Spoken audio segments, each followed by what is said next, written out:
జాగ్రత్తగా చెప్పబడుతున్న ప్రతి అంశాన్ని మనమందరము పరిశుద్ధాత్మ దేవుని సహాయం చేత సండే స్కూల్ పిల్లలతో సహా అందరం కలిసి ధ్యానించి పెద్దలు ఎవరైతే ప్రభు వలలో పాల్పొందే అనుభవములు ఉన్నారో యోగ్యమైన రీతిలో ప్రభు బలలో చేతులు వేద్దాం. ప్రభు వలలో పాల్పొందకు మునుపు మొదటి కొరింథీయులకు రాసిన పత్రిక 11వ అధ్యాయం 28వ వచనం. కాబట్టి ప్రతి మనుషుడు తన్ను తాను పరీక్షించుకొనవలెను, అలాగూ చేసి ఆ రొట్టెలోని తిని ఆ పాత్రలోనిది త్రాగవలెను. ఇంకా ప్రభు వల్ల దగ్గర మనము మన వ్యక్తిగత ఆత్మీయ జీవితాలు పరీక్షించుకోవలసిన మహాకృపను దేవుడు మనందరికీ అనుగ్రహించాడు, దయచేశాడు. ప్రతిసారి మనం దేవుని దగ్గరికి వచ్చేటప్పటికి మన ఆత్మీయ జీవితాలను సరిచేసుకునే ఒక నూతన అవకాశం. పరోక్షంగా మాటకు అర్థమేంటి? పిల్లలు ఎన్నిసార్లు తప్పులు చేసినా తల్లిదండ్రులు వారిని క్షమించి వారిని మళ్ళా చేరదీసుకుని వారికి అదే ప్రేమ చూపించే విధముగా దానికంటే 100 రెట్లు ఎక్కువగా ఆ మహాదేవుడు, ఆ పరిశుద్ధ దేవుడు మన అతిక్రమములను, మన విధేయతలను, మన తిరుగుబాటు స్వభావాలని వీటన్నిటినీ క్షమించి తిరిగి మళ్ళా మనకి నూతన అవకాశం, తనతో కలిసి నడిచే ధన్యత మళ్ళా కలుగజేస్తూ ఉంటారు. ఈ మధ్యాహ్నము ప్రభు వలలో మనము పాల్పొందక మునుపు ఒక విషయము, ఆత్మీయ జీవితంలో ప్రభువునందు స్థిరులుగా ఉండి ఆత్మీయ జీవితంలో ప్రభువులో దినదినము ఎదిగే పద్ధతి వ్యక్తిగతంగా ఒక సేవకుడిగా నా జీవితంలో ఏది నాకు ఎంతో ఉపయోగపడింది అది మీ అందరితో నేను పంచుకోవాలనుకుంటున్నాను. అందుకే సండే స్కూల్ పిల్లలు కూడా ఇక్కడ ఉండమన్నా. మనం సండే స్కూల్కి వెళ్ళి నేర్చుకునేది దేవుడు, యేసయ్య ఏం చేశాడు, ఈ సంగతులు నేర్చుకునే దానికన్నా కొన్ని సత్యాలు చిన్ననాటి నుండి అది హృదయంలో పడాలి. వయసు వచ్చి ఇంత పెద్దవాళ్ళైనా మనమే ఇంతవరకు దీన్ని సరిగ్గా గ్రహించలేని స్థితిలో ఉన్నందున ఎవరికైతే గ్రహింపు లేదో వారు దేవుడిలో స్థిరులుగా ఉండడం కొద్దిగా వారికి కష్టం. అంటే ఎంత ఆత్మీయంగా ఎంత వయసు వచ్చినా సరే మళ్ళీ పాపంలో పడిపోతున్న సందర్భాలు వాళ్ళ జీవితాల్లో ఎక్కువగా ఉంటాయి. కనుక ఆత్మీయంగా స్థిరంగా ఉండాలి అంటే పరిశుద్ధ గ్రంథ బైబిల్లో కొన్ని సత్యాలు ఇవి మనల్ని సంధించే స్థితిలో ఉండాలి. అనగా ఆ వాక్యము చేత నేను పట్టుబడాలి, ఆ వాక్యము నన్ను గట్టిగా బంధించాలి. బంధించకపోవడానికి కారణం ఏంటంటే, బాగా గుర్తుంచుకోండి, దేవుడు కేవలం ఒకే ఒక రంగంలో అస్సలు జోక్యము చేసుకోడు. ఏంటది? ఒకే ఒక విషయంలో దేవుడు అస్సలు జోక్యం చేసుకోడు. ఏంటది? నీ స్వచిత్తం. దేవుని మందిరంలో పరిశుద్ధ దేవుడు ఎంత బలంగా మాట్లాడినా సరే నువ్వు దానికి లోపడకపోతే మాత్రం దేవుడు అందులో జోక్యం చేసుకోడు. నువ్వు లోపడకపోతే నీ కాళ్ళు ఇచ్చేస్తా అలా ఉన్నావు. ఇది కంప్లీట్, పూర్తిగా నీ వ్యక్తిగత నిర్ణయం మీద ఆధారపడింది. నువ్వు దానికి లోపడాలా వద్దా? ఎందుకు అలా చేశాడు?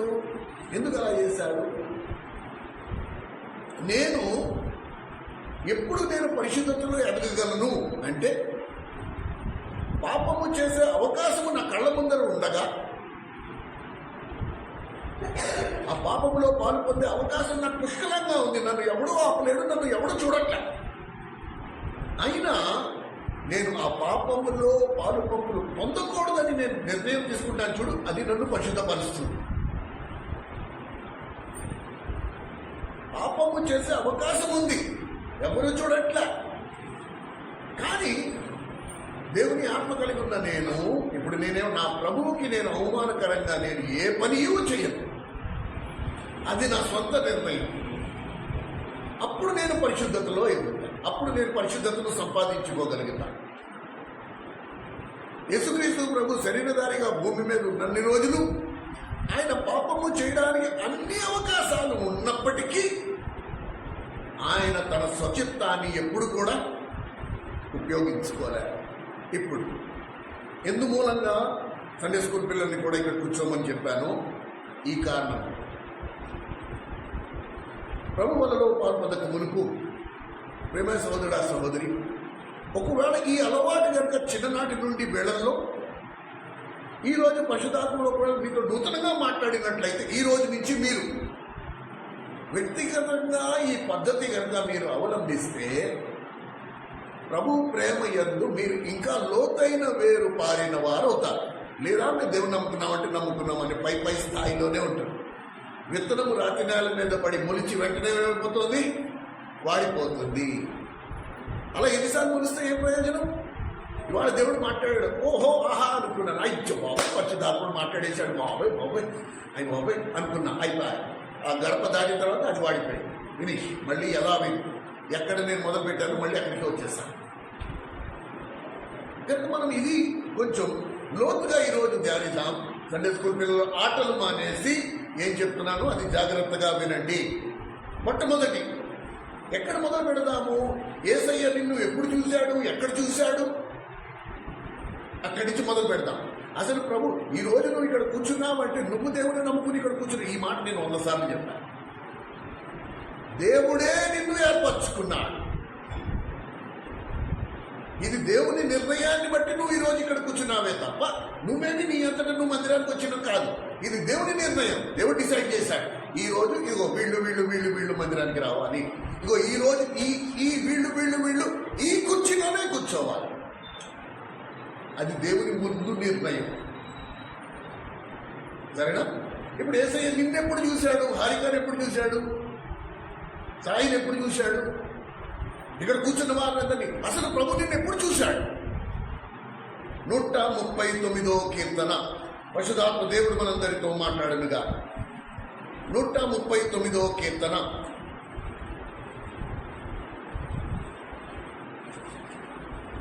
525వ పేజీ. 139వ కీర్తన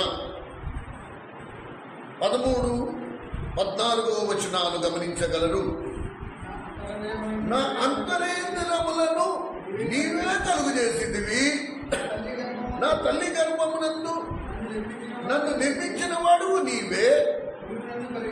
నీవు నన్ను కలుగు చేసిన విధమును నేను చూడగా భయమును ఆశ్చర్యమును నాకు పుట్టుచున్నవి. అందును బట్టి నేను నీకు కృతజ్ఞతాస్తుతులు చెల్లించున్నాను. ఆశ్చర్యములను నేను రహస్యమందు పుట్టినవాడును,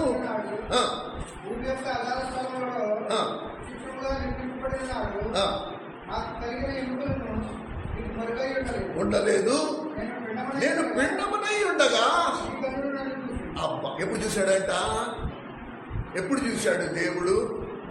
ప్రేమ సహోదరుడు సహోదరి, ఈ మధ్యాహ్నము ప్రభు వలలో పాల్పొందక మునుపు ఎందుకు మూలంగా మీ అందరినీ ఇక్కడ ఉండమన్నాను అంటే ఇది మీరు వ్యక్తిగతం చేసుకోండి. నేను ఆరాధించే దేవుడు, మనం ఆరాధించే దేవుడు ఎవడు? ఆయన నా వ్యక్తిగతమైన దేవుడు, నా సొంతం. Is my personal saviour. నా ప్రభు నాకు సొంతం, నీ ప్రభు నీకు సొంతం. ఎంతవరకు నువ్వు అలా సొంతం చేసుకోవో అందరికీ దేవుడు కాబట్టి నాకు కూడా దేవుడు అనుకుంటావు, మన బతికిలాగే ఉంటుంది. ఎందుమూలంగా మీ అందరినీ ఇక్కడ కూర్చోమన్నానంటే ఇప్పుడు చూడు ఈ మాట, ప్రభువా నా తల్లి గర్భంలో నేను పిండంగా ఉన్నప్పుడు నువ్వు నన్ను చూసావా, మమ్మును కాదు నన్ను. ఎప్పుడు చూశాడంట? నా తల్లి గర్భంలో నేను పిండంగా ఉన్నప్పుడు నువ్వు నన్ను చూసావా. లోకంలో మిగతా వాళ్ళని చూశానని చెప్పట్లే, లోకంలో ఉన్న వారందరినీ నేను చూశానని చెప్పట్లే. నువ్వు తల్లి గర్భంగా ఉన్నప్పుడే నువ్వు నన్ను చూసితివి. ఓ ప్రభువా, నీ దృష్టిలో నేను ఇంత ప్రత్యేక ఎందుకు చూసావు ప్రభువా? ఎందుకు చూసావు? నేనేమైనా విఐపీనా? నేనేమైనా సెలబ్రిటీనా? నేనేమైనా గొప్పింట్లో పుట్టిన వాడినా? లేకపోతే ఎక్కువ తెలివైన వాడినా? ఉదయం విన్నాను, కంపు కొట్టే జీవితాలు, చచ్చిన శవం వంటి దుర్వాసన వచ్చే మన బ్రతుకులు, రోతతో నిండి ఉన్న జీవితాలు, తలంపులు, చెడిపోయిన తలంపులు కలిగిన జీవితాలు, ఏ మంచితనం లేని జీవితాలు, చెప్పుకోదగ్గ ఏమీ లేని జీవితాలైన నన్ను నా తల్లి గర్భంలో పిండంగా ఉన్నప్పుడు చూశాడట. ఇది మొదటి మాట. రెండో విషయం చాలా ముఖ్యం. అందరూ పుడుతున్నారు, మనమందరం పుట్టాం, నువ్వు పుట్టావు, నేను, అందరూ పుట్టాం, భూమి మీద చాలా మంది పుడుతున్నారు. నీ పుట్టుకలో ఉన్న గొప్పతనం ఏంటి? నీ పుట్టుకలో నా పుట్టుకలో ఉన్న గొప్పతనం ఏంటంటే, నా అంతరేంద్రియములను నీవే కలుగు చేసి, నా కంటికి కనిపించని అవయవాలు నా శరీరంలో పనిచేస్తున్నాయి చూడు, అవి నువ్వు వ్యక్తిగతంగా నీ సొంత చేతులతో నువ్వు చేసి ఇందులోకి పెట్టావు చూడు. అందును బట్టి నేను ఈ రోజుకి సజీవ లెక్కల్లో ఉన్నా. పొరపాటున అందులో ఏదైనా సరే ఒకటి సరిగ్గా పనిచేయకపోయి ఉంటే నా పరిస్థితి ఏంటి?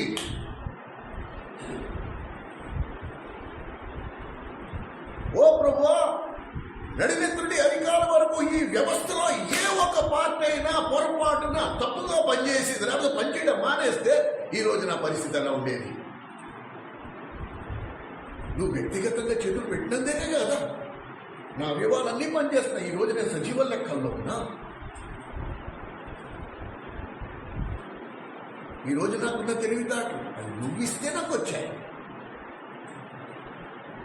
పైగా దీనికంటే మూడో సత్యం, 3 విషయాలు గుర్తుపెట్టుకోండి. మూడో సత్యం ఏంటి?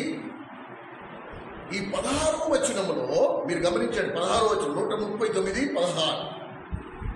నేను పిండమై ఉండగా నీ కన్నులు నన్ను చూచెను, నియమింపబడిన దినములలో ఒక్కటైనా కాక మునుపే నా దినములన్నీ నీ గ్రంథములో. దేవుని గ్రంథం ఎక్కడుంది? దేవుని గ్రంథం అంటే ఏంటి? దేవుని గ్రంథం అంటే ఎక్కడుంది? దేవుని గ్రంథం అంటే ఏమిటి? దేవుని గ్రంథం అంటే దేవుని మనస్సు. దేవునికి ప్రత్యేకంగా గ్రంథం ఉండక్కర్లే. ఆయన వర్తమాన భూత భవిష్యత్తు కాలమును తన మనసులో ఉంచుకున్నవాడు. ఏ రోజు ఎప్పుడు ఏం జరుగుతుందో ఆయన నిర్ణయించినవాడు. కనుక 139, 16వ కీర్తనలో 16వ వచనంలో మనం చదువుకున్న మాటను బట్టి ఇప్పుడు మూడో సత్యము నాకు బయలుపరచబడింది ఏంటంటే, నా జీవితాన్ని మొత్తము దేవుడు ముందుగా నిర్ణయించి తన మనసులో డిసైడ్ చేసేసుకున్నాడు, నిర్ణయించేసుకున్నాడు. ఇది చాలా ప్రాముఖ్యమైన సత్యం. ఎందుకు ఇలాంటి సత్యాలతో పరిశుద్ధులు పట్టుబడరు నాకు అర్థం కాదు.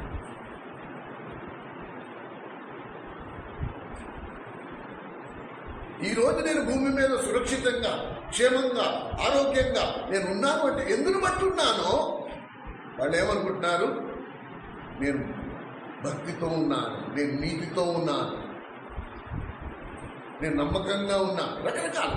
సో వాళ్ళకి ఎన్ని సర్టిఫికెట్లు కావాలంటే అన్ని సర్టిఫికెట్లు దిద్దేసుకుంటారు, వాళ్ళే సంతకాలు పెట్టేసుకుంటారు. ఇదిగో మేము నీతిమంతులు కాబట్టి మేము ఇలా ఉన్నాం. అందుకు పెట్టారు. లేఖనమైతే వేరేగా చెప్తాడు. దేవుడు ఏమంటాడు? ఒరే బాబు, నేను జోక్యం చేసుకుని నా స్థితిలో ఉంచా. నా చేతులు అందులో పనిచేసాయి కాబట్టి నువ్వు ఇలా ఉన్నావు. నీ నీతి ఎక్కడ వేసింది? నీ నీతి ఎక్కడ వేసింది? నీ భక్తి ఎక్కడ వేసింది? అసలు వాటికి స్థానమే లేదు. అసలు చెప్పుకోదగ్గ స్థానం, అసలు చెప్పుకోదగ్గ ఏమీ లేకుండా నా భక్తిని బట్టి దేవుడు నన్ను ఇలా ఉంచాడంటే నీ భక్తిని బట్టి కాదు. నీ భక్తి నా భక్తి ఎక్కడ ఏడవలేదు ఇక్కడ. అదే మాట మనం ఉదయం కూడా విన్నాం. ఎప్పుడు మర్చిపోదు. మనము ఆయన్ని ప్రేమించింది మరి కాదు కస్మా. ఆయన ముందుగా మనల్ని ప్రేమించాడు. ఆయన తల్లి గర్భంలో నేను పిండంగా ఉన్నప్పుడే నన్ను చూసి నా విషయంలో ఒక ప్రణాళిక. ఇర్మియా గ్రంథం 29:11.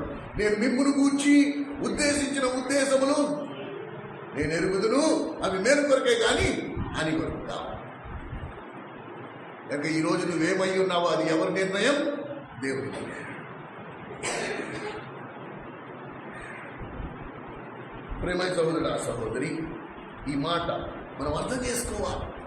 ఇప్పుడు దేవుడు తన గ్రంథమందు నా విషయం, నా జీవితం మొత్తం, ఆ మాట నేను మళ్ళీ చదువుతాను, మళ్ళీ వినండి. నేను ఒకవేళ నా మాట నా సొంత బోధ ఎదుర్కొంటారేమో మీరు. నా దినములన్నీ, నేను ఎన్ని రోజులు బ్రతకాలో అన్ని రోజులు, నా దినములన్నీ నీ గ్రంథములో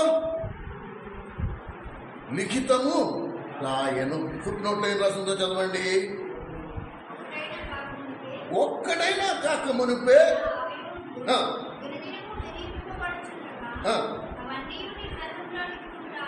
అర్థమైందా?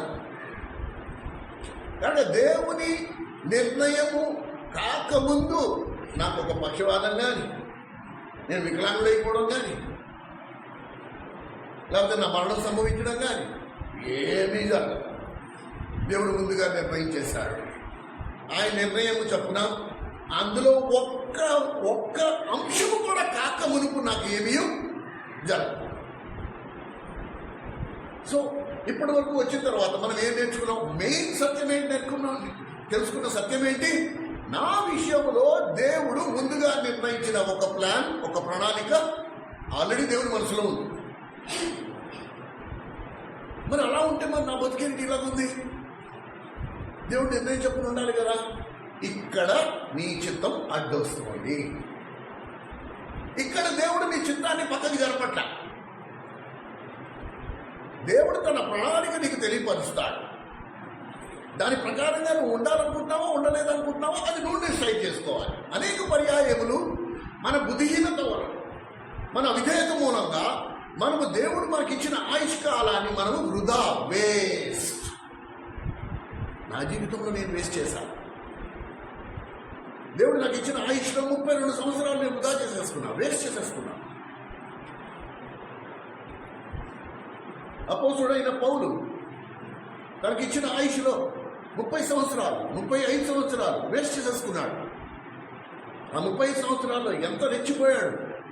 తోటి క్రైస్తవుని చిత్రహింసలు పెట్టాడు, అనేక మందిని చంపేశాడు. అయినా సరే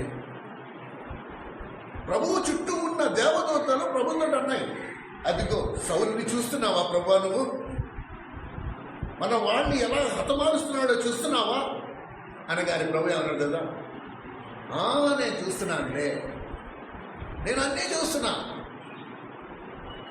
వాడిని నాకు బలమైన సేవకుడిగా నేను మార్చుకోబోతున్నాను. నేను చూస్తున్నా.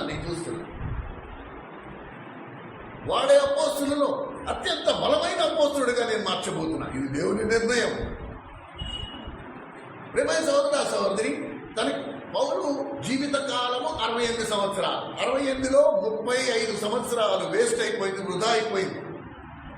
ఇంక మిగిలిందంతా 33 సంవత్సరాలు.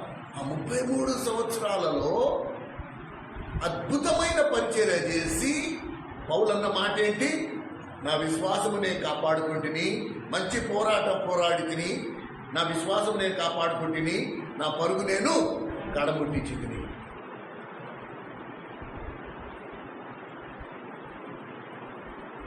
కనుక నీ సమాధానం, నా సమాధానం ఏంటి?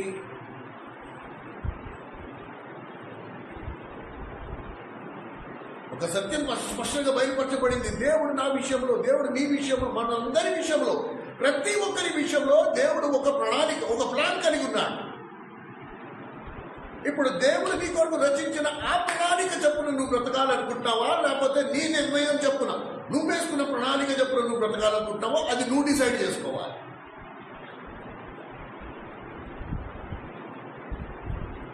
భూమి మీద ఒకవేళ దేవుని మహిమపరచాలంటే దానికి ఒకటే ఒక పద్ధతి. యోహాను సువార్త 17వ అధ్యాయము 4-5 వచనాలలో మీరు గమనిస్తే ప్రభు అన్నాడు, చేయుటకు నువ్వు నాకు అప్పగించిన పనిని నేను భూమి మీద నెరవేర్చి నిన్ను మహిమపరిచిందిని. ఓ ప్రభు, ఆ భూమి మీద నువ్వు నాకు అప్పగించిన పని, నువ్వు నాకు ఏ పని అయితే అప్పగించావో ఆ పని నేను పూర్తి చేసి నేను నిన్ను మహిమపరిచా. ఈ వాక్యం వినగానే సగటి విశ్వాసికి అనుమానం వచ్చేస్తుంది. ఓహో, అయితే వాక్య పరిచర్య చేస్తే ఆ పని అయినట్టు. యేసుక్రీస్తు ప్రభు తన జీవిత కాలంలో 12 సంవత్సరాలు వడ్రంగి పని చేస్తూ ఉన్నాడు. ఒక్క వాక్యం కూడా బోధించలేదే. ప్రభు వాక్యం బోధించింది కేవలం 3.5 సంవత్సరాలు మాత్రమే. ఆ 3.5 సంవత్సరాలు ప్రభు బోధించిన వాక్యము మొత్తం ప్రపంచాన్నే రక్షించింది. కనుక దేవుడు నీ కొరకు పెట్టిన ప్రణాళిక వేరు, నా కొరకు సిద్ధపరిచిన ప్రణాళిక వేరు. కానీ వాక్యం చాలా సింపుల్. మరి 35 సంవత్సరాలు వృధా చేసిన పౌలు మిగతా 33.5 సంవత్సరాలు ఇంత బలమైన పరిచర్య ఎలా చేయగలిగాడు? మన జీవితాలు ఎందుకు ఎండిపోయినట్టున్నాయి, ఎడారి వంటి జీవితాలు? మనం ఎందుకు ఇలాగున్నాము అంటే పౌలుకున్న పశ్చాత్తాపము నీకు నాకు లేదు. పౌలు ప్రలాపించాడు, కళ్ళంట నీళ్లు పెట్టేసుకున్నాడు. అయ్యో ప్రభువా, నా పాపిష్టి బతుకు, నేను నష్టపోయిన ఆ 35 సంవత్సరాలు నేను తిరిగి మళ్ళీ ఎలా రప్పించుకోగలను? ఆ కన్నీరు, ఆ వేదన, అవి పౌలులో ఎంత పగపగా మంట పుట్టించిందంటే అది రాకెట్ లాగా పౌల్ని 33 సంవత్సరాలు దేవుని కొరకు బలమైన పరిచర్య చేయుటకు ప్రోత్సహించగలిగింది. మనలో ఆ మంట లేకపోవడానికి కారణం ఏంటంటే అసలు పశ్చాత్తాపమే లేదు. ఈ మాట నువ్వు దేవుని నమ్ముకోవడం ఏంటండి? దేవుడు నేను నిన్ను ఏర్పరచుకున్నానంటుంటే నువ్వు దేవుడు నమ్ముకున్నది ఎక్కడ?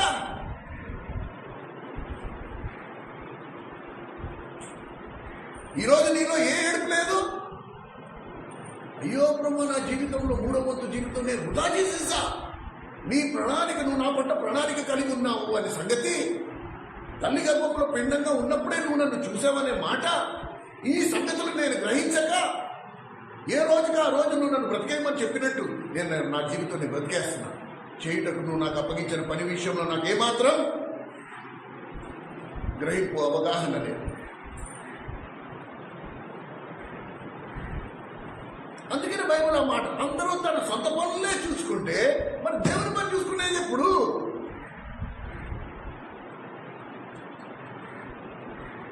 చేయుటకు నీకు అప్పగించిన పని విషయంలో నువ్వేం చేసావా అని.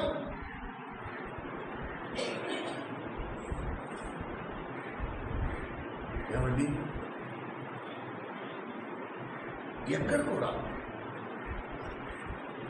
దేవుడిని నేను బలవంతం చేయడం.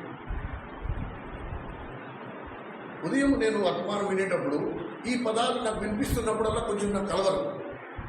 చెయ్యొచ్చు, చేయకూడదు, ఇవి మనకి వర్తించవు. మనకి వర్తించే పదాలు ఏంటి? చెయ్యను, చేస్తాను. No rules. దేవుడు నమ్ముకున్న వాళ్ళు ఇలా చెయ్యొచ్చా, అలా చేయకూడదా? చెయ్యొచ్చా, చేయకూడదా అనేది ఎవరికి? హృదయంలో స్పందన లేకపోతే. కుష్టి వ్యాధులు ఉన్నారు, ఆ కుష్టి వ్యాధులకి కొన్ని రూల్స్ పెడతారు పడుకునే ముందర. ఎందుకంటే వాళ్ళ కాళ్ళకి స్పర్శ లేదు. మేకలే గుచ్చుకుంటున్నాయో, గాజుపేకలే గుచ్చుకుపోతున్నాయో, ఏం గుచ్చుకుంటున్నాయో, రాళ్లే గుచ్చుకుపోతున్నాయో వాళ్ళకి తెలియదు. కనుక వాళ్ళు పడుకునే ముందర ఏం చేయాలంట? ఆ కటింగ్ ప్లేయర్ పట్టుకుని అరిపాదం చూసుకుని, లేకపోతే ఒకడు నీ పాదాలు నేను, నా పాదాలు నువ్వు. దేవుడు మహాకృపను బట్టి మనకు ఆ వ్యాధి లేదు. లేకపోతే ఒకరి పాదాలు కటింగ్ ప్లేయర్ పట్టుకుని ఒకరి పాదాలు చూసుకుని ఆ మేకులు, గాజుపేకులు అవన్నీ తీసేసి మళ్ళీ డెటాల్తో దాన్ని శుభ్రంగా కడిగి దానికి కట్టుకట్టి, వాడికి రూల్స్. మీరు జాగ్రత్తగా తాళపాదాలు చూసుకోండి, లేకపోతే సెప్టిక్ అయిపోయి కాలు తీసేయాల్సి వస్తుంది.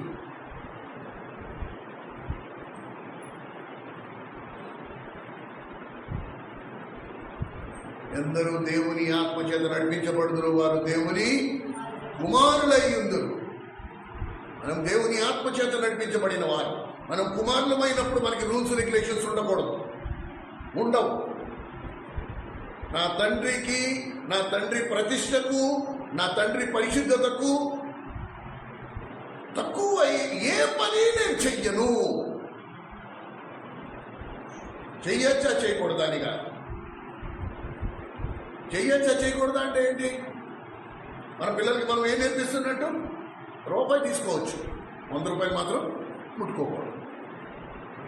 2 దొంగతనమే దేవుని దృష్టిలో. రూపాయి కదా, రూపాయి తీసుకోవచ్చు, పర్లేదు, రూపాయి తీసుకోవచ్చు, 100 రూపాయలు మాత్రం ముట్టుకోకస్మా. ఇదా మనం నేర్పించేది. రూపాయి కాదు, నీది కానిది నువ్వు ఏది ముట్టుకున్నది దొంగతనమే. నీది కానిది నువ్వు ఆశించితే దొంగతనమే. అది న్యాయంగా అన్యాయంగా ఈ పదాలు మనకి వర్తించవండి. న్యాయము అన్యాయం, న్యాయమైన దొంగతనం అన్యాయమైన దొంగతనం, న్యాయమైన వ్యభిచారం అన్యాయమైన వ్యభిచారం ఇలా ఉండదు. పాపం పాపమే. కనుక మనము ఈ విషయాలు కొంచెము వ్యక్తిగతం చేసుకోవాలి. ఓ ప్రభువా, మిగతా వాళ్ళ సంగతి నాకు తెలియదు, నువ్వు నన్ను చూసావని రాయబడి ఉంది, నేను నమ్ముతున్నాను, నువ్వు నన్ను చూశావు. నా తల్లి గర్భంలో పిండంగా ఉన్నప్పుడే నువ్వు నన్ను చూశావు. నా కొరకు నువ్వు ఒక ప్రణాళిక కలిగి ఉన్నావు. ఆ ప్రణాళిక నెరవేర్చడమే ఈ జీవిత లక్ష్యమై ఉండాలి. రేపు నేను నిన్ను ఎదుర్కొన్నప్పుడు నేను కూడా పౌరులాగా చెప్పాలి, నా విశ్వాసం నేను కాపాడుకున్నా, మంచి పోరాటం పోరాడా, చేయటకు నువ్వు నాకు అప్పగించిన పని నేను భూమి మీద సంపూర్తి చేశాను ప్రభువా, నిన్ను మహిమపరిచింది నేను. అసలు దేవుడు నీకోసం ఏం సిద్ధపరిచాడు, దాని విషయంలో నువ్వు ఇంత నిర్లక్ష్యంగా ఉంటే రేపు ఏం సమాధానం చెప్పాలా? ఏం చెప్పుకుంటాం అక్కడికి వెళ్ళి? ఏం పూర్తి చేసావు భూమి మీద? నేను నీకు ఆయుష్ ఇచ్చాను. ఎన్నిసార్లు మరణం నిన్ను మింగడానికి వచ్చినప్పుడల్లా నా 2 చేతులతో నిన్ను కాపాడుతూ వచ్చాను. మరణము నిన్ను మింగివేయకుండా అపవాది గర్జించే సింహం వలె ఎవరి మిరుగుదమా అని తిరుగులాడుతున్నప్పుడల్లా నీ దగ్గరికి వచ్చినప్పుడల్లా నేను నిన్ను కాపాడుతూ వచ్చాను. ఏం చేశావు? నేను నీ కొరకు. అండ్ గుర్తుంచుకోండి ప్లీజ్, రేపు నేను ఉంటానో లేదో నాకు తెలియదు, ఈ మాట మాత్రం శాశ్వతంగా నీ హృదయం మీద ముద్రించి ఉండాలి. రేపటి దినము నువ్వు దేవుని ఎదుర్కొన్నా నిలబడినప్పుడు, దేవుడు నీ కొరకు సిద్ధపరిచిన ప్రణాళిక నువ్వు తెలుసుకున్నప్పుడు, నువ్వు ఏడ్చి పెట్టకపోతే యూ విల్ రిగ్రెట్. నిశ్చత్వం వరకు ఏడుస్తూనే ఉంటాం. అయ్యో నేనంత దౌర్భాగ్యుడను, భూమి మీద దేవుడు నాకు ఇచ్చిన ఆయుష్లో నేను నిర్లక్ష్యంగా ఉంటుంది. లోకపరంగా ఎలా ఉండాలో, నేను బ్రతకడానికి ఎలా ఉండాలో ఆ ఒక్క విషయం నేను ఆలోచించాను, కానీ దేవుడి గురించి నాకు ఆలోచన రాకపోతుంది.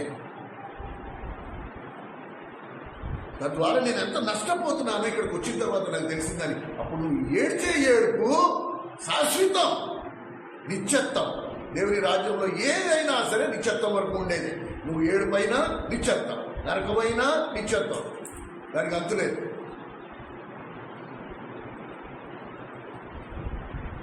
కనుక ఎన్ని సంవత్సరాలు నువ్వు ఇంతవరకు వేస్ట్ చేసేసావో అవన్నీ నువ్వు తిరిగి దావీదు తాను నష్టపోయిందంతా 100 తిరిగి సమకూర్చుకున్నట్టు ఆ నష్టపరిచిన సంవత్సరాలన్నింటిలో నువ్వు చేయవలసిన పరిచర్య ఇప్పుడు నీకు మిగిలిన ఆయుష్కాలంలో నువ్వు పూర్తి చేయవలసిన బదుడు అయి ఉన్నావు.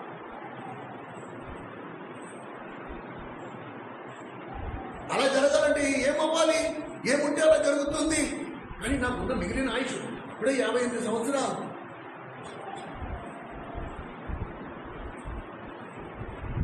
మిగిలిన ఆయుష్ ఎంత ఉందో అంతలో నేను ఏం చేయగలనంటే, నువ్వు అను. దేవుడు కదా చేయించుకునేవాడు, నువ్వు కాదు కదా చేయించుకునేది.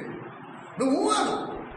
నీళ్ళు నిజంగా పశ్చాత్తాపరాని కళ్ళంట నీళ్లు పెట్టు. ఓ ప్రభా, నా బుద్ధి గడ్డి తినింది, సోమవారంలాగా నేను నిద్రపోతూ వచ్చా. 24 గంటలు ఏం తినాలని ఆలోచించాను, ఏం కట్టుకోవాలని ఆలోచించాను, కానీ నీ పని చేసే విషయం నాకు అసలు ఆలోచనే రాలా. అసలు తల్లి గర్భంలో పిండంగా ఉన్నప్పుడే నువ్వు నన్ను చూసిన విషయం నాకు ఇవాళే తెలిసిందే. నా గురించి నువ్వు ముందుగానే నిర్ణయించి నీ గ్రంథమందు రాసి పెట్టుకున్న సంగతి కూడా నాకు ఇవాళే అర్థమైందే. ఎప్పుడైతే నువ్వు కాళ్ళంట నీళ్లు విడిచి పశ్చాత్తాపడి గుండెలు బాదుకొని చెప్పు ప్రభా, ఇప్పుడు నేను రేపో మాపో నా కాలం నేను నాకు పూర్తయిపోతే నాకు ఇంకా అవకాశం ఉండదు. గట్లో ప్రాణం ఉంది, ఈడ్చుకుంటూ అయినా సరే పక్కుంటూ అయినా సరే నేను చేసేస్తా. కానీ సిగ్గులేని ముఖంతో నేను నిన్ను ఎదుర్కోలేదు, సిగ్గుతో నా తలదించుకుని నేను నిన్ను ఎదుర్కోలేదు. నా ఆయుష్ పొడిగించి హిజ్కియా బతిమాలుకుంటే 15 సంవత్సరాలు పొడిగించాడు. నీకు పొడిగించడా? నీకు ఆసక్తి ఉండాలా? ఓ ప్రభా, నీ పని చేసే విషయంలో నా ఆయుష్ పొడిగించు. నా బుద్ధిహీనతను బట్టి నా ఆయుష్ నేను ఖర్చు పెట్టేసుకున్నా. వెరీ ఇంపార్టెంట్,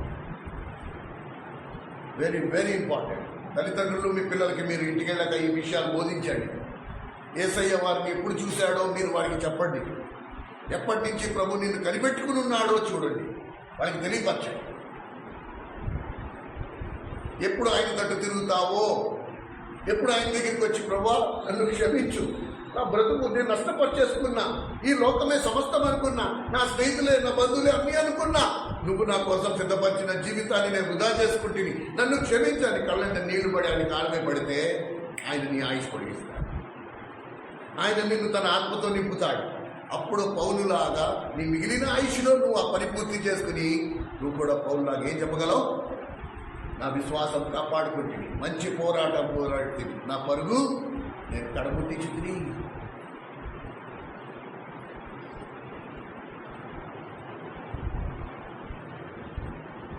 అనేకసార్లు మనం రక్షింపబడిన మానవంతు పొందిన తర్వాత కూడా, దేవుని విషయంలో సంపూర్ణ గ్రహింపు ఉన్న తర్వాత కూడా మనం ఏం చేస్తున్నాం? ఆజ్ఞ అతిక్రమమే పాపం. ఆజ్ఞ అతిక్రమమే పాపం.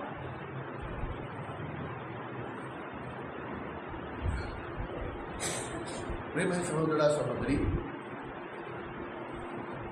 ఇంతకాలం బహుశా నాకు తెలియదు, ఐ డోంట్ నో, ఒకవేళ నువ్వు దేవుని దగ్గరికి వస్తే బహుశా ప్రభు నీతోటి ఈ మాట అనొచ్చు, ఆ అజ్ఞాన కాలమందు దేవుడు చూసి చూడనట్టు ఉండేను, లేక ప్రభు నీతోటి ఆ మాట అనొచ్చు. పోలే, ఇంతకాలం నీకు తెలియదు కాబట్టి నువ్వు చేసినవన్నీ నేను చూసి చూడనట్లుగా ఉంటా.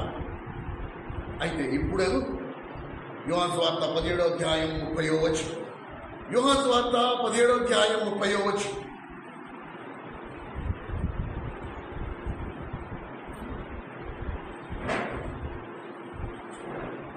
యోహాను సువార్త 17వ అధ్యాయం 30వ వచనం. త్వరగా వస్తావా?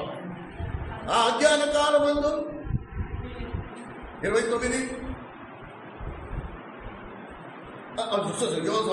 అపోస్తల కార్యములు 17వ అధ్యాయం 30వ వచనం. అపోస్తల కార్యములు, దయతో క్షమించండి, అపోస్తల కార్యములు 17వ అధ్యాయం 30వ వచనం. అజ్ఞాన కాలమందు దేవుడు చూడనట్లుగా ఉండెను, ఇప్పుడైతే అంతటను అందరూ మారు మనసు పొందవలనని మనుషులు కాదు చెప్పాను. సరే, నీకు తెలియదు అంటున్నావు కదా, నేను క్షమించాను పో. అజ్ఞాన కాలంలో నువ్వు చేసినవన్నీ నేను క్షమించేశాను పో. కానీ ఇప్పుడైతే మారు మనసు పొందు, ఇప్పుడైతే పశ్చాత్తాపడు, ఇప్పుడైతే కళ్ళని నీరు పెట్టుకో, నీ గుండెలు బాదుకో. నువ్వు చేసిన దుష్కార్యములను బట్టి నిన్ను నీవు అసహించుకోరుకో.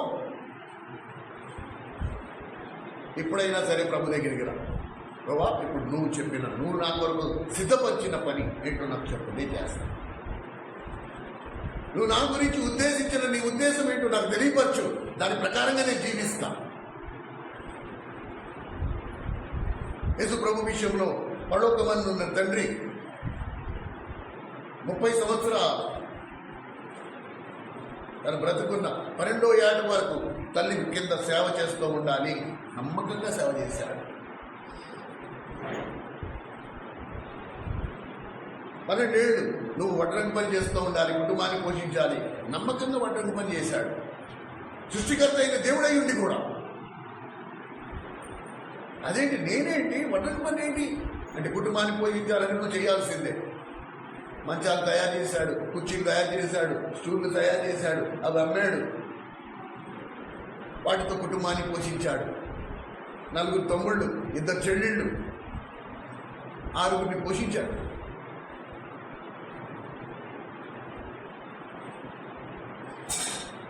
తన పని ఎంత నమ్మకంగా చేసుకుంటూ వచ్చాడు. ప్రేమ సహోదరుడా సహోదరి, మన సంగతి ఏంటి?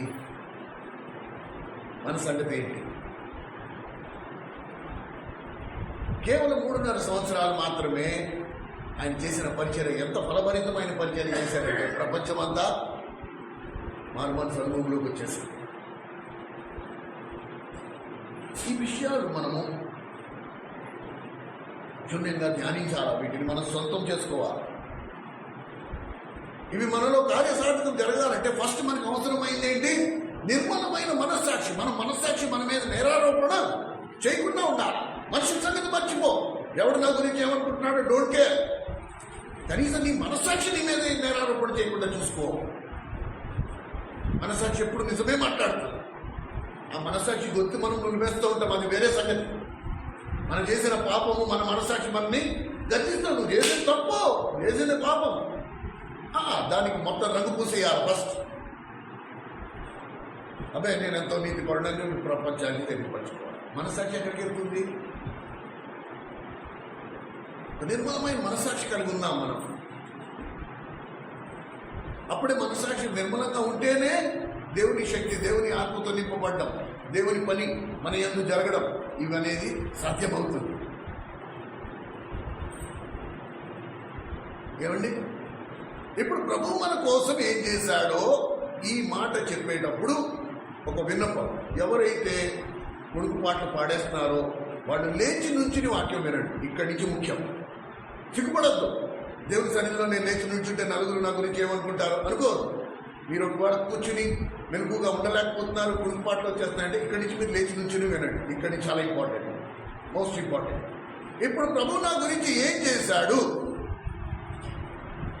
ఇవాళ ఈ క్షణము మీకు ప్రకటింపబడుతున్న ఈ సత్యముతో అయినా సరే ఒకవేళ మీరు పట్టుబడకపోతే, పరిశుద్ధాత్ముడు మిమ్మల్ని ఒప్పింప చేయలేకపోతే భగవంతుడే మిమ్మల్ని కాపాడాలి. ఈ సత్యం ఏంటో చూద్దాం. అందుకనే బైబిల్ గ్రంథాన్ని మనము ప్రేమతో, ఆయన ధర్మశాస్త్రము దివారాత్రులు ఆనందించుచూ ధ్యానించువాడు ధన్యుడు. ఎప్పుడైతే దేవుని వాక్యం విషయంలో నీకు ఆనందం ఉండదో, దేవుని వాక్యము నీకు ఒక్క ఆవగింజ కాదు కదా, అసలు ఏమీ అర్థం కాదు. కనుక ఇక్కడి నుంచి మీరు జాగ్రత్త, ఇక్కడి నుంచి జాగ్రత్త. ప్రభు ఏం చేశాడు, ఏ పరిస్థితుల్లో చేశాడు, దానికి ప్రతిఫలంగా నేనేం చెయ్యాలి. సరేనా? ఇక్కడ మనం గమనిద్దాం.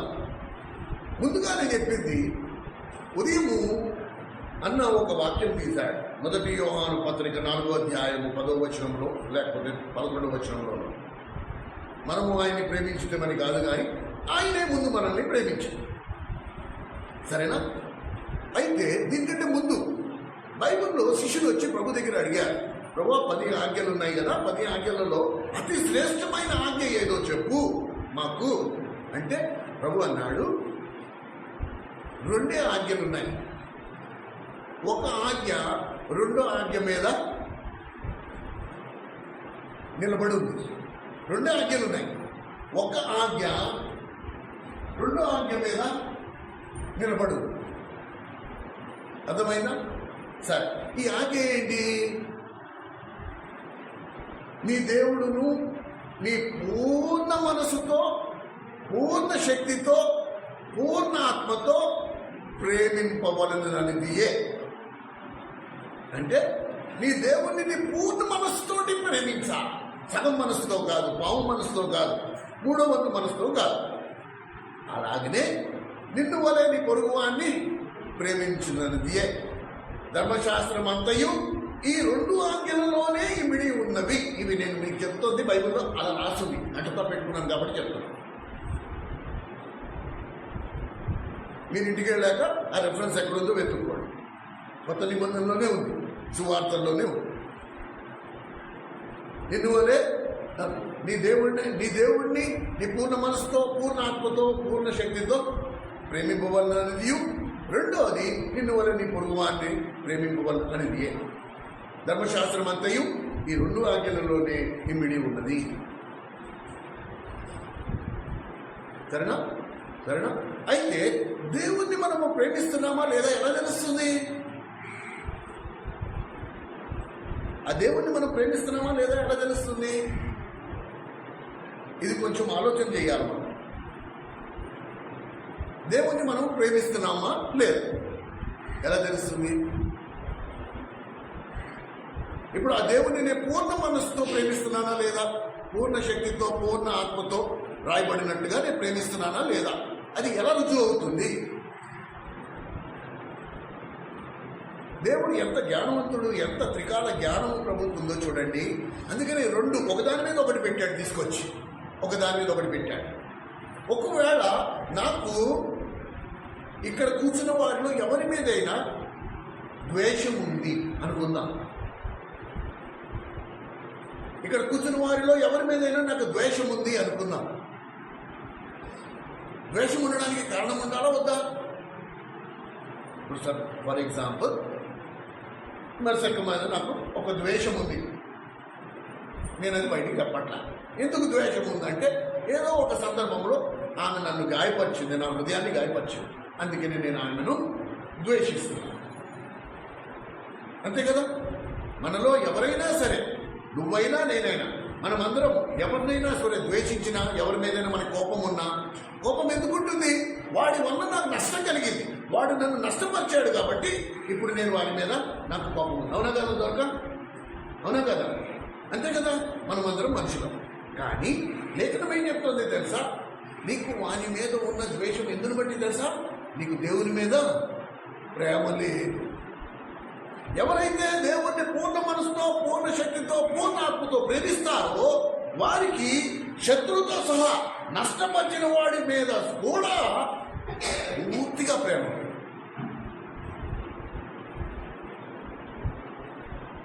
నేను నిన్ను ప్రేమించలేకపోతున్నాను అనడానికి కారణం ఏంటి?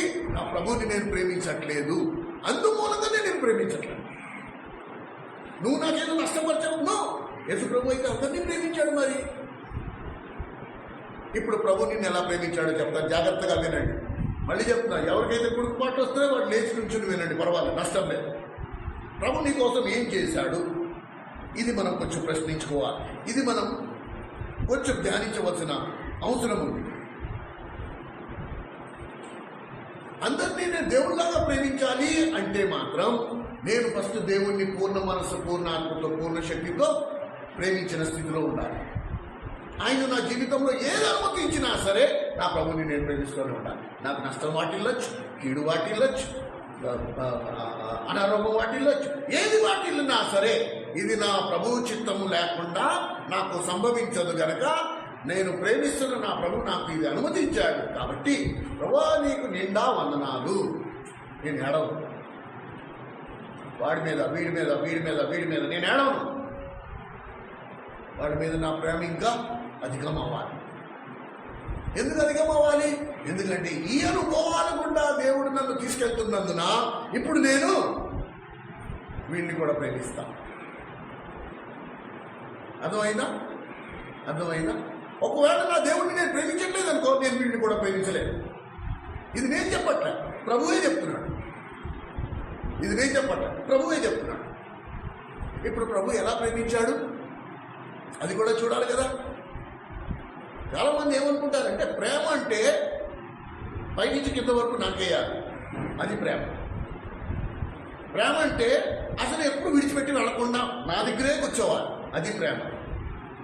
ప్రేమ అంటే ఎప్పుడు ఫోన్ చేసినా రావాలి, రమ్మ వచ్చి వెళ్ళిపోవాలి, అది ప్రేమ.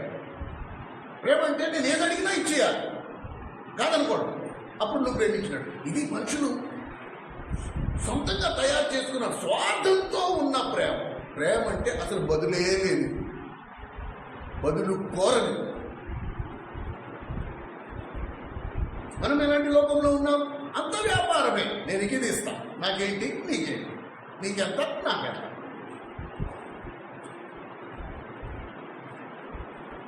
కానీ ప్రభు ఎలా నన్ను ప్రేమించాడు? పరిశుద్ధాత్మ దేవుడు మనందరి మనోనేత్రాలు వెలిగించునుగా.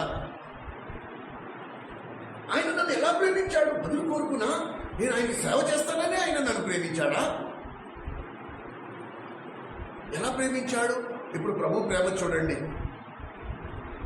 ఇలా కనుక నువ్వు ప్రేమించగలిగితే నువ్వు క్రైస్తవుడు, లేకపోతే నువ్వు అసలు క్రైస్తవుడివే కాదు, నాస్తికుడు కంటే అధ్వానం. ప్రభు ఎలా ప్రేమించాడో చూద్దాం. నిద్రపోకు. మత్తయి సువార్త 27వ అధ్యాయం. మత్తయి సువార్త 27వ అధ్యాయం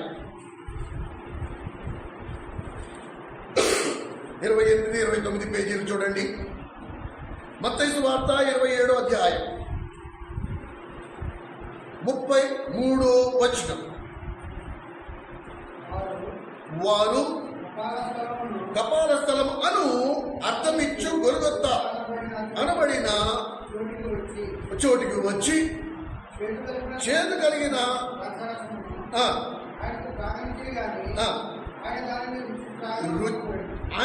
ఆయన దానిని రుచి చూచి త్రాగనుండకపోయిను.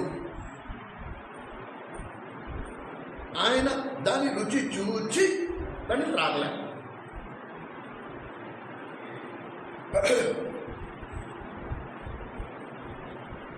ప్రభు మనల్ని ఎలా ప్రేమించాడు? మనము ప్రభువుని ప్రేమించాము కాబట్టి ప్రభు మనల్ని ప్రేమించాడు అనుకున్నామా? ఉదయము 1 యోహాను 4:10 చదివాము కదా, ఇంకొక భాగం అదే అధ్యాయంలోంచి తీసి చూద్దాం. 1 యోహాను 4వ అధ్యాయం, మీరు 19వ వచనాన్ని గమనించి చూడండి. ఇప్పుడు 1 యోహాను పేజ్ నెంబర్ కూడా చెప్పు చూడరా. 228 23 223 1 John chapter 4 verse 19. ఆయనే మొదట మనల్ని ప్రేమించను గనక మనము ప్రేమించుచున్నాము. ఏం రాస్తుందండి? ప్రభువే ముందు మనల్ని ప్రేమించాడు గనక మనం ప్రేమించుచున్నాం. అంతే తప్ప మనము ప్రభువుని ప్రేమించామనే మాట పచ్చి అబద్ధం.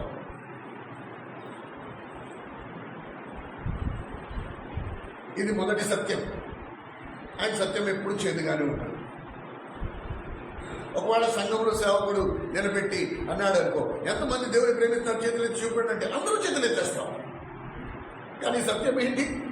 ఆయనే మొదట మనల్ని ప్రేమించాడు గనక మనము ఆయన ప్రేమించుచున్నాము. ఎవడైనను నేను దేవుని ప్రేమించుచున్నానని చెప్పి తన సహోదరుని ద్వేషించిన ఎడలా అతడు అబద్ధీయుడగును. తాను చూచిన తన సహోదరుని ప్రేమింపని వాడు చూడని దేవుడిని ఎలా ప్రేమించగలడు? ప్రేమింపలేడు. దేవుడు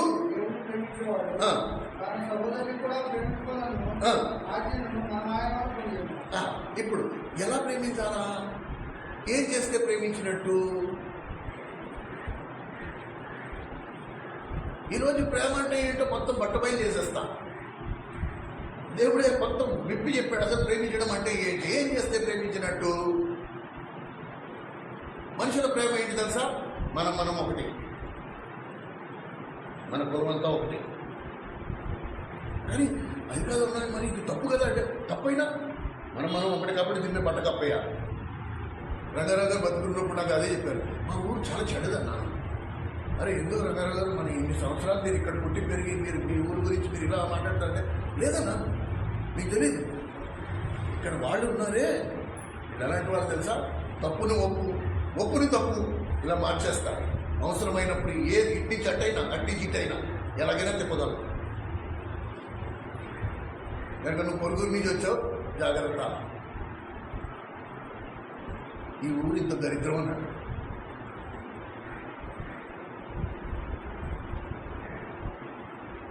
మరి ఇన్ని సంఘాలు ఉన్నాయి, ఇంతమంది క్రైస్తవులు ఉన్నారంటే ప్రయోజనం శుభ్రంగా ఉంది, కార్యం జరిగితే కదా.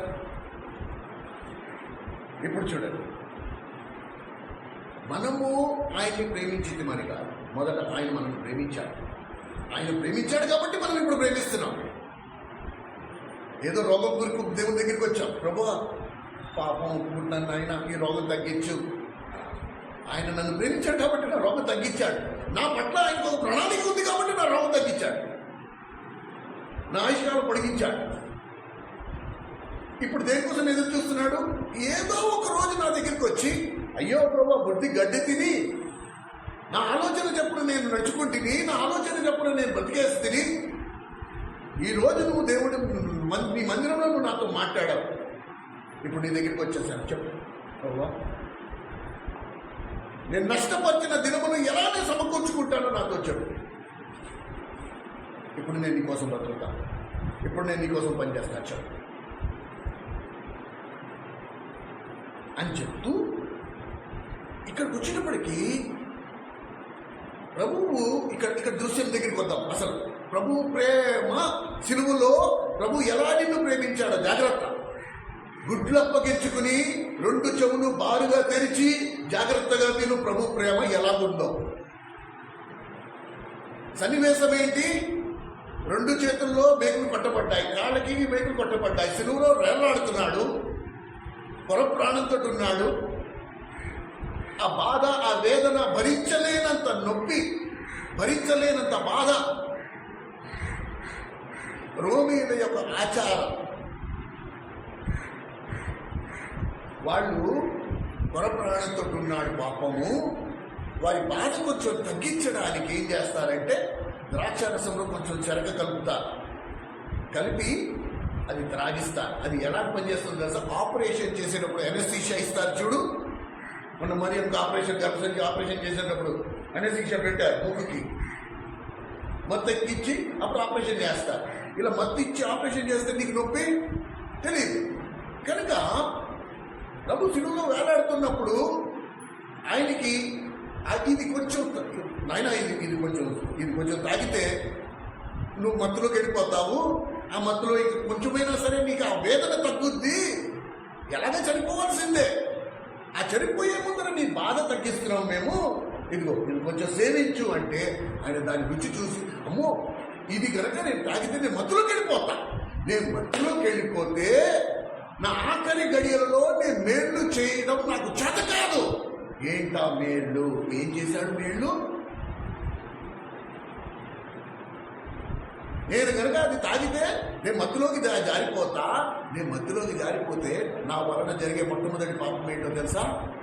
నన్ను సిలువేసిన వారిని నేను క్షమించకుండా చనిపోతానేమో.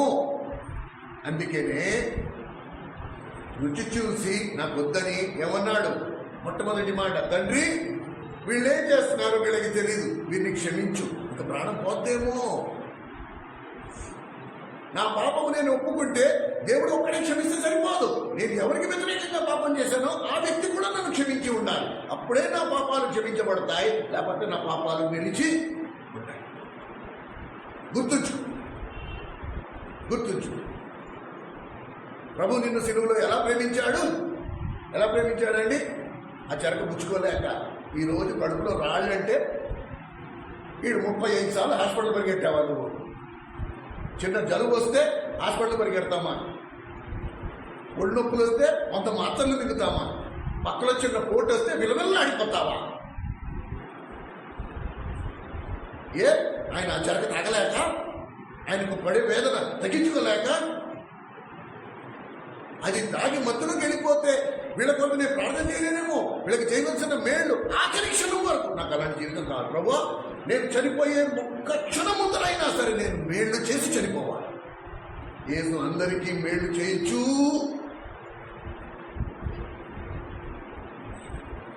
ప్రభు సిలువలో చేసిన మొట్టమొదటి మేళ్ళేంటి? నన్ను ఎవరైతే సిలువ ఎక్కించారో, నాకు ఎవరైతే సిలువ వేశారో వారిని నేను క్షమించాలంటే నేను ఎలా ఉండాలి? మెరుకుగా ఉండాలి.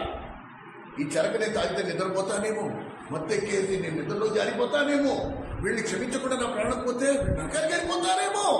కాబట్టి వద్దొద్దు, నాకొద్దు, నేను తాగను. కానీ అదే ప్రభువు ఆ 6 గంటలు అయిపోయిన తర్వాత అదే చెరకను అడిగి మళ్ళీ తాగాడు. తెలుసా మీకు?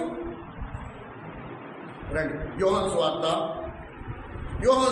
19వ అధ్యాయం. యోహాను సువార్త 19వ అధ్యాయం. పేజ్ నెంబర్ చెప్పండి తీసిన వాళ్ళు. యోహాను సువార్త 19వ అధ్యాయం.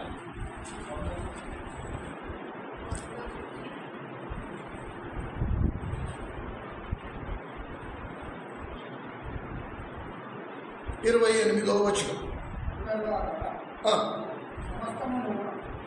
అటు తర్వాత సమస్తమును అప్పటికి సమాప్తం అయినదని యేసు ఎరిగి లేఖనం నెరవేరినట్లు ఇదిగో 6 గంటలు అయిపోయింది. 6 గంటల్లో లేఖనము పరలోకమందున్న తండ్రి ఎలా నిర్ణయించాడో ఆయన నిర్ణయం చొప్పున అన్నీ పూర్తయిపోయాయి, ఇంకేం మిగల్లా. అప్పుడు ఏమన్నాడు చూడండి. ఎరిగి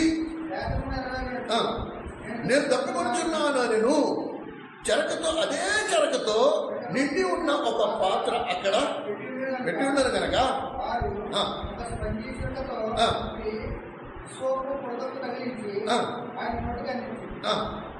యేసు ఆ చెరకను పుచ్చుకుని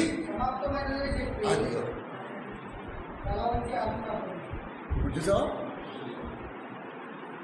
పరోక్షంగా ఆయన చనిపోయేటప్పుడు ఎనస్థీషియా అనేది ఏమీ ఎక్కించుకోరా. ఆ బాధ నొప్పి తగ్గించుకోవడానికి ఆయన ఏమీ అడ్డదారులు తొక్కల. ఎందుకు? నువ్వు నేను నరకానికి వెళ్ళిపోతావేమో, నిన్ను నన్ను క్షమించకుండా ఆయన ప్రాణం పోద్దేమో. కనుక సిలువలో ఆయన చేసిన మొదటి మేలు ఏంటి? ఆయన్ని ఎవరైతే సిలువ వేశారో వారిని క్షమించాడు. అనగా మనం రోజు సిలువ వేస్తున్నాము, ఆయన్ని వేస్తున్నామా వేయట్లేదా? మన మాటలను బట్టి, మన చేతలను బట్టి, మన తలంపులను బట్టి, మన ఆలోచనలను బట్టి, మన ప్రవర్తనను బట్టి రోజు ఆయన్ని సిలువ వేస్తూనే ఉన్నాము. ఆయన మనల్ని క్షమిస్తూనే ఉన్నాడు. ఆయన చెరకబుచ్చుకుని నిద్రపోయి ఉంటే నీకు నా పరిస్థితి ఏంటి? ఇది మొట్టమొదటిది. ఆయన సిలువలో చేసిన 6 గంటల్లో చేసిన మేళ్ళు ఇది మొదటిది. రెండో మేలు ఏం చేశాడు చెప్పండి? అందరూ సిలువను ధ్యానించామే కదా. సిలువలో చేసిన రెండో మేలు ఏంటి చెప్పండి? సిలువలో చేసిన రెండో మేలు ఏంటండి?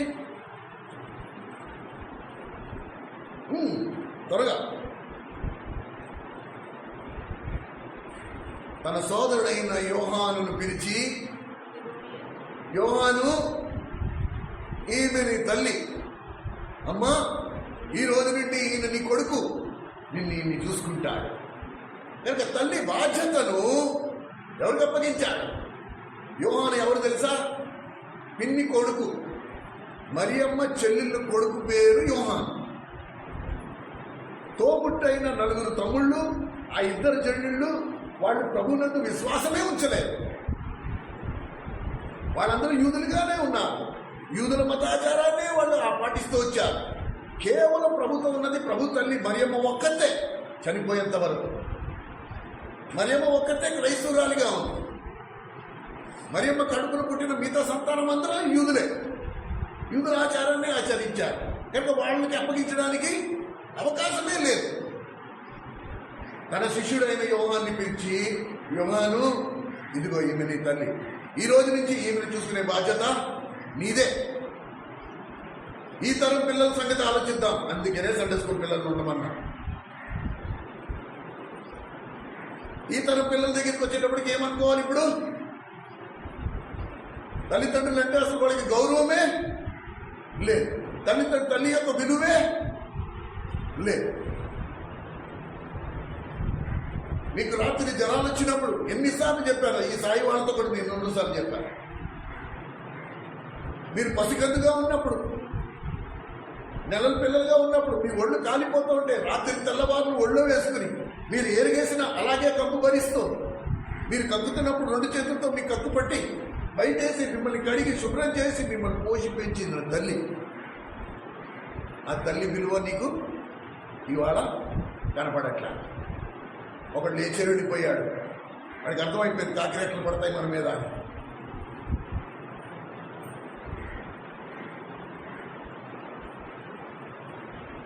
నా అమ్మ గుడ్లిప్పేసి నడి రోడ్డు మీద నిలబడినా నాకు అభ్యంతరం లేదు.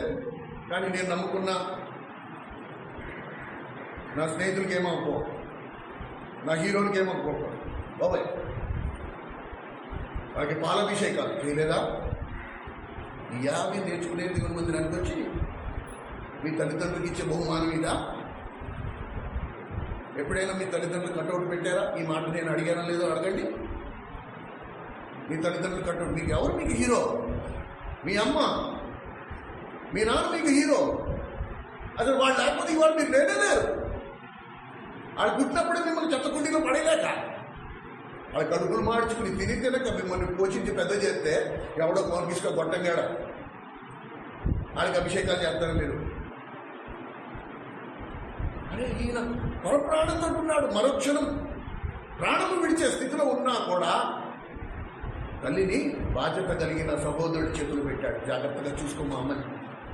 నేనున్న రోజులు అపూర్వంగా చూసుకున్నా. బాల్యం నుండే తనకు సేవ చేస్తూ వచ్చా. ఒక్క క్షణం కూడా విడిచిపెట్టలే. ఓ యవనస్తులారా, తల్లిదండ్రులకు మీరు గౌరవం ఇవ్వకపోతే, సండే స్కూల్ పిల్లలు అమ్మా నాన్నకి కనుక రెస్పెక్ట్ ఇవ్వకపోతే మీ బతుకు బస్ స్టాండ్ కంటే హీనం. అడుక్కొని తింటా. Be careful. దేవుని మందిరానికి టైంకి రావడం చేత ఏ ముద్ర ఇస్తున్నారు మీరు?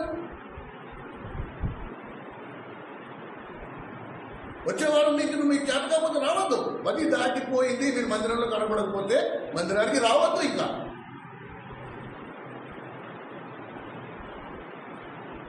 తల్లిదండ్రులు అంటే గౌరవం లేదు, దేవుడు అంటే గౌరవం లేదు, మీరు మందిరానికి ప్రయోజనం ఏంటమ్మా?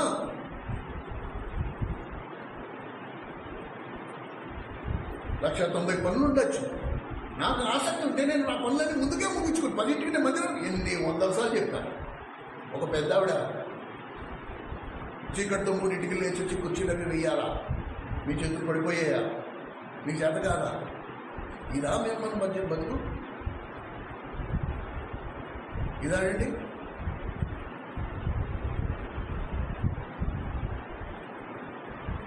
ప్రభుత్వం చూసి మనం నేర్చుకునేది ఇదా? ఆయన చెరక తాగి శుభ్రంగా మత్తులో ఉండి హాయిగా పరలోకానికి వెళ్ళిపోకుండా ఎందుకు ఆయన బాధపడుతూ అవన్నీ కేవలం నీకు నాకు నేర్పించడానికి? ఆఖరి క్షణంలో ఇంకా తట్టుకోలేకపోయాడు. ఆ వేదన తట్టుకోలేక ఆ చెరక తాగినా ప్రయోజనం లేకపోయింది, ప్రాణం అప్పటికే పోయింది. ఆయన చెరక తాగి ప్రాణం విడిచాడు. 6 గంటల సేపు ఆ వేదన భరించావే. చిన్న నొప్పి వస్తే మీ అమ్మ నాన్న బండి మీద కూర్చోబెట్టి గర్భం తీసుకెళ్ళా. చిన్న నొప్పి వస్తే వెంటనే వెళ్ళి అక్షిత డాక్టర్ దగ్గరికి వెళ్ళి ఇంజక్షన్ ఇచ్చేసుకోవాలి. నువ్వు భరించలేవు.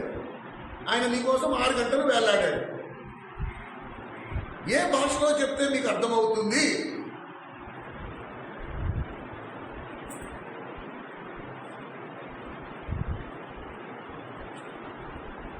ప్రభు నిన్ను ప్రేమించకపోయి ఉంటే అసలు నీకు రోజు నువ్వు భూమి మీదే ఉండకపోయావు.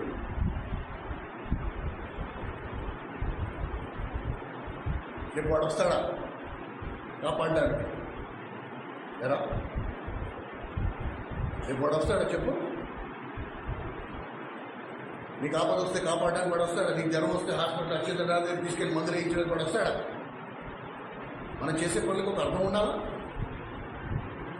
మీరు లోకము నుండి నిన్ను వేరుపరిచారని చెప్పి బాప్తిస్మాలు తీసుకుని సాక్ష్యాలు ఇచ్చి దేవుడు నన్ను రక్షించాడని చెప్పుకుంటూ వాళ్ళతో అదే అక్కడ మనం చూపించుకునేది. వాడకట్లను మనం చూపించుకునేది మన క్రైస్తవ్యాన్ని.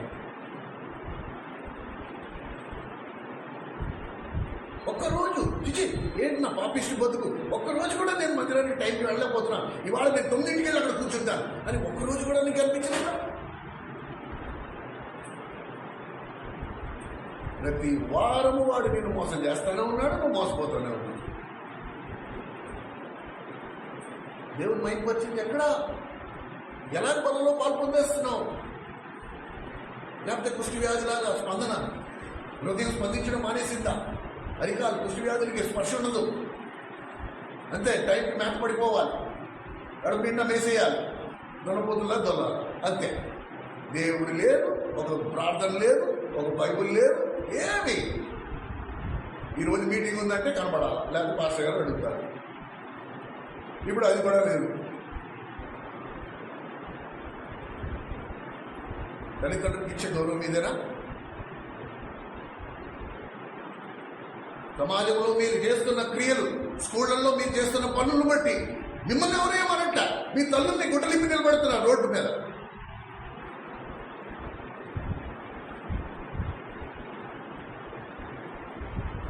మీకు చీవకుట్టినట్టు కూడా అనిపించట్లా.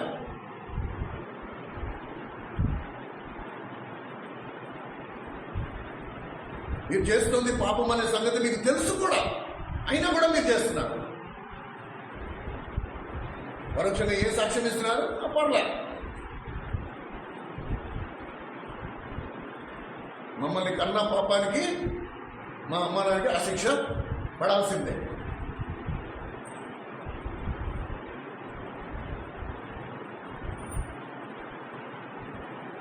ఇక్కడ కొంచెమేనా? అసలైతే ఎదురుంది. దాన్ని ఎదుర్కొన్నప్పుడు ఏ తల్లి రాదు, ఏ తండ్రి రాదు. నువ్వు ఒంటరిగా నిలబడతావు. ఎవరు అక్షంతులు అక్కడ ఉండడు. అప్పుడు మోటార్ సైకిళ్ళు అవేమి ఉండవు, సెలైన్లు అవేమి ఉండవు. ప్లీజ్ రిమెంబర్, సమయం ఉండగానే జాగ్రత్త పడుకో, వేసిన అడుగు వెనక్కి తీసుకో. దేవుణ్ణి సవాల్ చేయాలనుకున్నావా? ఇలా సవాల్ చేసి చాలా మంది రాలిపోయారు. భూమి మీద ఏదో ఒక రోజు ప్రాణం కాలం చేసేస్తాం. అసలైన తీర్పు అక్కడ ఉంది. So be careful. చాలా సహనం, చాలా ఓర్పు. ఎన్నిసార్లు పరిశుద్ధాత్మకు ప్రేరేపించినా మౌనంగా ఉన్నాం. సరే ప్రభు చేస్తారులే సరే ఫార్మల్స్ పొందుతారులే. ఈరోజు పరిశుద్ధాత్మను ఒప్పించి బలవంతం చేశారు. అందుకే చెప్పాల్సి వస్తుంది. So be careful. ఉంటే పూర్తిగా దేవుడిలో ఉండు, లేదా పూర్తిగా లోకంలో ఉండు. దేవుడే నేను బలవంతం చేయలేదా? నువ్వే సాక్ష్యం ఇచ్చావు. దేవుడు నాతో మాట్లాడాడు, దేవుడు నాతో ఇలా అన్నాడు, నా మనసులోకి ఇలా అనిపించింది, అందుకే నేను చేస్తున్నా. ఇది నేను 2 సంవత్సరాలు ప్రార్థన చేసుకుంటే దేవుడు ఇచ్చాడు. ఈ మాటలని మీరు చెప్తే తెలిసింది, మేమే అనుకోలేదే. ఇప్పుడు అది శాపం కింద ఎలా మారిపోద్ది? మనుషుల వల్ల మీకు నష్టంగా వాటిల్లుతుంది. ఒకళ్ళిద్దరం కదా, అందరూ, ప్రతి ఒక్కరి జీవితాలలో ఏదో ఒక లోపం ఉంటుంది. దానికి కారణం మనుషుల మీద నెట్టద్దు. మనం మనుషులు ఏదో ఒక పొరపాటు చేస్తూ ఉంటాం, తప్పులు జరుగుతాయి, దాన్ని సరిదిద్దుకోవాలి. అలాగే కొనసాగితే నీకు ఎవడేం చేయలేదు. ప్రభు మాత్రం అలాంటి పాపం చేయలేదు. 6 గంటలు వేదన అనుభవించాల్సిన అవసరమే లేదు. చాలు. 33 సంవత్సరాలు మాటలు పడ్డాడు. ఎన్ని మాటలన్నారో. ఆ తల్లిని అంటుండగా అవన్నీ మౌనంగా భరించాడు. ఏమో ఎక్కడ పాపం మోసుకొచ్చిందో. ఈ యేసు పుట్టాడు, వీడి తండ్రి అవడో తెలియదు. ఎన్ని మాటలు ఇవన్నీ వింటానే ఉన్నాడు. నా మూలంగా నన్ను ఈ లోకంలోకి తీసుకురావడానికి నా తల్లి భరించిన నిందలు, అవమానాలు ఇన్ని అన్నీ కాదు కాబట్టి ఈమెను నేను ఎలా చూసుకోవాలి అని రేపు. అందుకని ఆఖరి క్షణం వరకు తల్లిని కాపాడుతున్నాను. యోహాను, ఇవాడి నుంచి నీ అమ్మ సొంత తల్లిలా చూసుకోవడం. తల్లిదండ్రులు మన దగ్గర నుంచి ఆశించేది ఆస్తులు అంతస్తులు కాదండి, వాళ్ళు చెప్పిన మాట వినమని, మీరు ఏం చేసినా వాళ్ళకి చెప్పి చేయమని, టైంకి ఇంటికి రమ్మని. ఒక జవాబుదారీతనం. ఒక కుటుంబానికి పెద్ద తండ్రి. ఆ తండ్రికి చెప్తాం, సమయానికి ఇంటికి వద్దాం. ఇదే కుటుంబం, దీనికి ఒక వ్యవస్థ, దీనికి ఒక క్రమము. ప్రభు ఇంటికి శిరస్సు. తల్లిదండ్రుల గౌరవం లేకపోతే కనీసం దేవుడికైనా గౌరవం ఉండాలా ఉందా? ఎప్పుడు వెళ్ళిపోతానో తెలియదు, ఎప్పుడు వస్తానో తెలియదు. దానికి ఒక వరుస, క్రమము, పద్ధతి, పాడు ఏమీ లేదు. ఈ యావన గృహాలు ఇలాంటి సాక్ష్యాల మనం రేపు దేవుని దగ్గర తీసుకెళ్ళేది. మీరు ఆలోచించుకోండి. మళ్ళీ చెప్తున్నా, దేవుడు మీ స్వచిత్తం విషయంలో నీకు బలవంతం చేయడు. లేదు, నేను ఇలాగే ఉంటా, అలాగే ఉండు నాయన అని చాలా మర్యాదగా నీకు చెప్తాను. నిన్ను ప్రేమించడం మాత్రం మానేడు. నేను అలాగే ప్రేమిస్తూ ఉంటాను. నీకోసం ఇంకో 100 సార్లు సిలువ వేయబడాలన్నా 100 సార్లు సిలువ మీద సిలువ అనుభవం గుండా వెళ్ళడానికి ఇష్టపడతాడే కానీ నేను ప్రేమించడం మాత్రం మానేడు. అలాగే ఆయన సేవకుడిగా నేను కూడా మిమ్మల్ని ప్రేమించడం మాను. నా ప్రభు ఎలాగైతే అందరికీ మేలు చేస్తూ ప్రాణం విడిచాడో నేను అదే నేర్చుకున్నాను. అందరికీ మేలు చేస్తూ ప్రారంభిస్తాను. నువ్వు నిర్ణయించుకోవాలి నీకు ఎలాంటి లైఫ్ కావాలి. నీ అంతరంగమందు ఉన్న సింహాసనం మీద ప్రభు కూర్చోవాలో లేకపోతే నువ్వే కూర్చోవాలో అది నువ్వు డిసైడ్ చేసుకోవాలి. కనుక ప్రతి మనుషుడు తను తాను పరీక్షించుకోలేవలేదు. అలాగ చేసి ఆ రొట్టెలోని తిని ఆ పాత్రలోని త్రాగవలెను. ప్రభు జీవితమే మనకి మాదిరి. ఆఖరి క్షణం వరకు ఆయన తన సాక్ష్యాన్ని నిలబెట్టుకున్నాడు. దానిని బట్టి మనం నేర్చుకుంటాం. మనం ఎలా జీవించాలో, మన అంతం ఎలా ముగించాలో అది మన మీద ఆధారపడి ఏ విషయంలో ప్రభు మాత్రం బలవంతం చేయండి. ప్రార్థన చేసుకుందాము. దయచేసి మమ్మల్ని ఇచ్చండి.